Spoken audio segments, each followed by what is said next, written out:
अगर आप सामाजिक हैं और अपने हितनात परिवार के शादी विवाह में आप जाते आते हैं तो आपने देखा होगा। सुप्रभात, नमस्कार।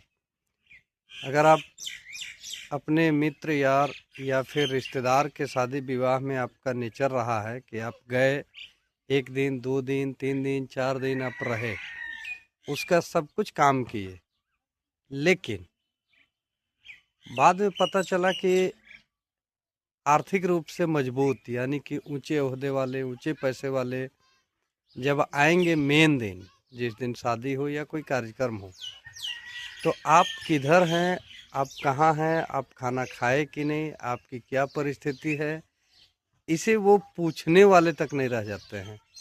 बल्कि जो 1 घंटे के लिए जो लोग आते हैं, उनका आवाभगत में, उनका सम्मान में सब कोई पड़ जाता है।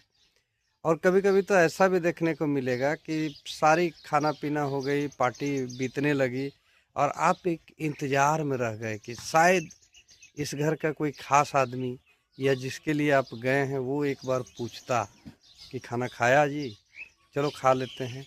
और ये सोचते सोचते आपका रात का 12 बज जाएगा, लेकिन आपको पूछने वाले भी नहीं रहते हैं। मालूम है ऐसा क्यों होता है?